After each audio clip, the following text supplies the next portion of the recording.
ये क्वेश्चन देखते हैं। क्वेश्चन नंबर 34 का ये है बी।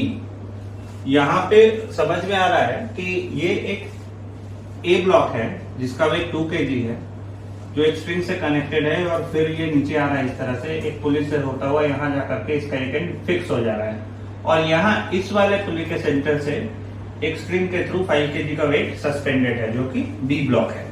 अब इस केस में अगर एक्सेलरेशन फाइंड आउट करना हो तो एक्सेलरेशन कैसे फाइंड आउट करेंगे? तो सबसे पहले तो ये समझना होगा, अगर ये यहां से 1 इंच टुवर्ड्स राइट मूव करता है तो ये स्ट्रिंग यहां से 1 इंच लूज हो जाएगा। ये 1 इंच जो स्ट्रिंग यहां से नीचे लूज होगा तो ये चूंकि एक ही स्ट्रिंग है तो इसका मतलब इस पुली में ये डिवाइड हो जाएगा हाफ इंच लूज होकर के दोनों तरफ। अगर ये हाफ इंच इधर और हाफ इंच इधर आ जाएगा तो इसका मतलब है ये जो ब्लॉक है ये हाफ इंच डाउनवर्ड आएगा।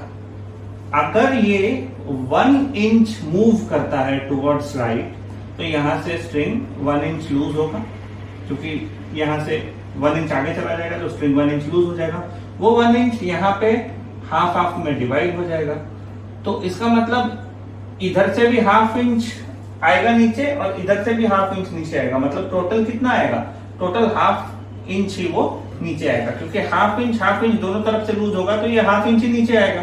ये हाफ इंच नीचे आएगा तो फिर ये हाफ इंच डाउनवर्ड आएगा। अब अगर हम लोग इसमें बात करेंगे कैसा फोर्स काम कर रहा है, यहाँ पे अगर देखें तो यहाँ पे काम कर रहा होगा 5G, यहाँ पे काम कर रहा होगा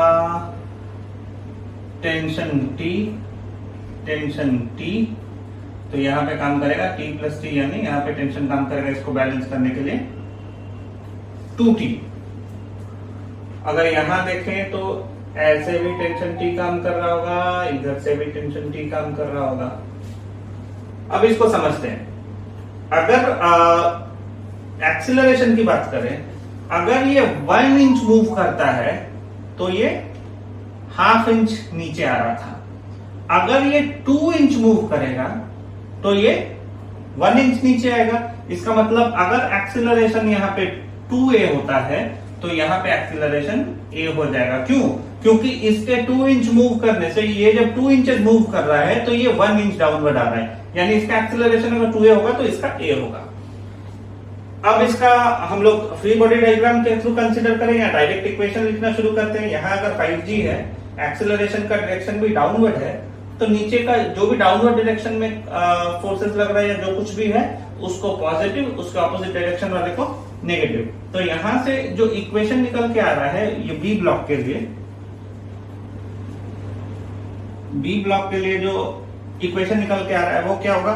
5G minus 2T is equal to 5a. This is equation number 1. 5G downward minus 2T is equal to m into a. m कितना है? 5 into a. तो ये आ गया 5a। इक्वेशन अब ए ब्लॉक के लिए देखते हैं। ए ब्लॉक का की अगर बात करें तो ए ब्लॉक में समझ में आ रहा है इधर कुछ भी नहीं है, जो फोर्स टेंशन एक्ट कर रहा है इधर और इधर ही इसका एक्सेलरेशन यानी मोशन भी इधर ही है। तो यानी हो जाएगा T is equal to 2 into 2a, क्योंकि 2 kg का ब्लॉक है इंटू 2a इसका एक्सेलरेशन है। देखो T is equal to 4a। इसका मतलब अगर इसको यहाँ पे 2T है तो इसको 2 से मल्टीप्लाई कर देते हैं, इसको 2 से मल्टीप्लाई कर देते हैं तो हो जाएगा 2T is equal to 8a। ये है इक्वेशन 2। यहाँ पे लिख देते हैं उसको 2T is equal to 8a। ये हो गया इक्वेशन 2। अभी देखते हैं इसमें से क्या क्या कैंसिल हो सकता है। Plus 2T minus 2T cancel हो गया। 5G is equal to 13a, therefore a is equal to 5G by 13 and 2a is equal to 2 into 5G by 13 is equal to 10G by 13। इसका मतलब a acceleration ये आ रहा होगा is equal to 5G by 13 metre per second square. ये आ रहा होगा a एक्सेलरेशन के साथ डाउनवर्ड, और ये आ रहा होगा 2a is equal to 10g/13 metre per second square, ये जा रहा होगा फॉरवर्ड, ये डायरेक्शन में जा रहा है ये। तो यही है इसका आंसर 34 का पार्ट सी। अब इसमें देखते हैं क्या है, जैसे फिगर में पता है ये जो ब्लॉक है ये 2 kg का ब्लॉक है और ये जो ब्लॉक है वो 1 kg का ब्लॉक है। तो अगर ऐसा कंडीशन होगा तो पता है सेम स्ट्रिंग यानी सेम टेंशन, टेंशन T, यहाँ टेंशन T, यहाँ टेंशन T, ये क्लियर हो गया। अब यहाँ पे अगर यहाँ टेंशन T और टेंशन T है, चूंकि पुल्ली मासलेस है और इसके चलते क्या होगा, यहाँ पे T और T, तो यहाँ पे बैलेंस करेगा 2T से, यानी यहाँ पे हो जाएगा 2T। यहाँ तक क्लियर। अभी एक बेसिक कॉन्सेप्ट जो पहले से हम लोग डिस्कस करते आए हैं कि अगर सपोज ऐसा मान लेते हैं कि ये यहां से अगर 1 इंच अपवर्ड चलता है, अगर ये 1 इंच अपवर्ड चलेगा तो ये जो स्ट्रिंग है ये 1 इंच लूज होगा, 1 इंच लूज होगा तो इस पुल्ली पे ये इधर हाफ इंच डिवाइड हो जाएगा, हाफ इंच डिवाइड हो जाएगा, यानी इधर से भी हाफ इंच बढ़ेगा, इधर से भी हाफ इंच बढ़ेगा, यानी ये हाफ इंच डाउनवर्ड आ जाएगा। इधर से अगर हाफ इंच बढ़ता है और इधर से अगर हाफ इंच बढ़ता है तो ये जो है ये हाफ इंच डाउनवर्ड आ जाएगा। इधर अगर 4 इंच ऊपर चलता है तो इधर 2 इंच हो जाएगा, इधर 2 इंच हो जाएगा लूज, इसका मतलब कि 2 इंच नीचे आएगा, यानी इधर जितना ऊपर चलेगा उतना ही इधर नीचे चलेगा। इन द सेम वे इधर जितना नीचे चलेगा उसका हाफ ऊपर चलेगा, इधर जितना ऊपर चल रहा था उसके हिसाब से उसका हाफ नीचे चल रहा था, यानी इधर से जितना ऊपर जाएगा ये ऑपोजिट डायरेक्शन में, ये उतना उसका डबल नीचे आएगा। क्योंकि यहाँ पे अगर हम लोग बात करें, यहाँ पे अगर इसका एक्सेलरेशन a होगा तो यहाँ पे कितना हो जाएगा, यहाँ पे 2a हो जाएगा। क्यों? क्योंकि ये जितना ऊपर चलता है उसका डबल ये नीचे आता है, या ये जितना ऊपर जाएगा उसका हाफ ये नीचे आएगा, इसीलिए।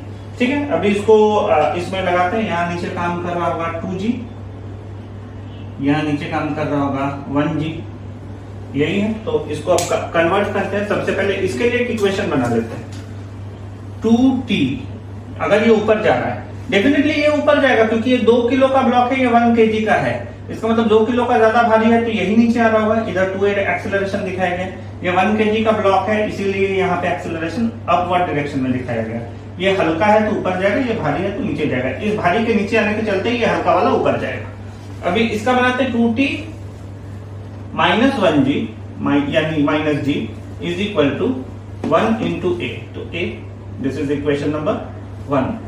सेकेंड अगर हम लोग केस देखें, यहाँ पे चूंकि ये डाउनवर्ड आ रहा है यानी 2g एक्सेलरेशन के डायरेक्शन में जो है वो पॉजिटिव, उसके अगेंस्ट वाले को नेगेटिव, तो 2g minus t, 2g minus t is equal to 2 into 2a, 2 into 2a is 4a, 48। ये हो गया इक्वेशन 2। अब ये काम करते हैं, यहाँ 2t है तो इसको टेंशन को कैंसिल करने के लिए यहाँ भी 2t आना जरूरी है, यानी हम लोग इसको 2 से मल्टीप्लाई कर सकते हैं पूरा इक्वेशन को, ताकि यहाँ भी 2t आ जाए। तो अगर 2 से मल्टीप्लाई कर देंगे तो ये 2g हो जाएगा 4g, ये हो जाएगा 2t और ये हो जाएगा 4a की जगह पे 8। ठीक है, plus 2t minus 2t cancel, 4g minus g, 3g is equal to 9a. Therefore, a is equal to 3g by 9. 3 3s are 9. Therefore, a is equal to g by 3. यानी यहाँ पे जो a है is equal to हो जाएगा g by 3 metre per second square. लिख देते हैं मीटर पर सेकेंड स्क्वायर, और ये डायरेक्शन इसका क्या होगा, अपवर्ड। और 2a is equal to 2 into g by 3 is equal to 2g by 3। 2a का वैल्यू आ जाएगा 2g by 3 metre per second square, और ये कहां लगेगा, डाउनवर्ड। तो ये हो गया आंसर।